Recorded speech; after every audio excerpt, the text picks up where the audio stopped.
Mengangkat pertanian lokal sehingga bisa semakin dihargai dan dicintai tidaklah mudah. Akademisi atau elit pertanian harus berani terjun langsung dan terlibat dalam mengangkat pertanian lokal.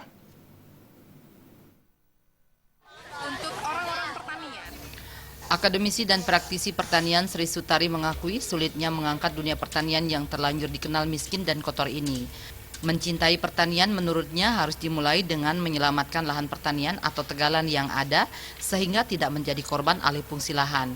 Menyelamatkan lahan pertanian harus diprakarsai oleh para akademisi atau elit pertanian yang ada dengan terjun langsung menjadi pelaku pertanian.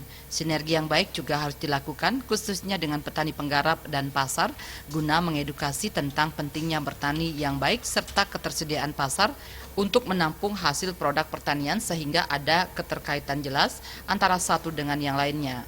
Masalah peningkatan mutu pertanian sendiri tidak bisa hanya dibebankan pada dinas terkait dan petani saja, namun harus ada kesadaran dari semua pihak sehingga peningkatan kualitas pertanian bisa dilakukan dari hulu sampai hilir.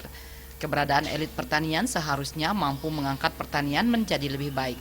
Jadi untuk orang-orang pertanian yang memang sebenarnya harus menyelamatkan sawah, tegalan atau kebun yang ada, itu mau tidak mau memang harus terjun langsung ke lapangan. Kemudian harus bersinergi juga dengan petani penggarapnya dan juga pasar. Seperti itu. Jadi apabila kita memang mau serius di bidang pertanian, tidak hanya dibebankan kepada dinas, kepada petani, tidak bisa. Kalau sebagai orang pertanian langsung, sebagai praktisi langsung di lapangan, saya akhirnya fokus bergerak di bidang usaha pertanian dengan membuat suatu kelompok di Denpasar ini bersama orang-orang yang memang mau serius mengerjakan pertanian dari hulu ke hilir.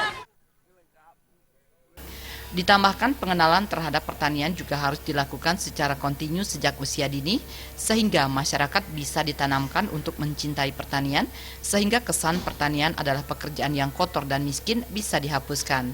Pradnya Paramita.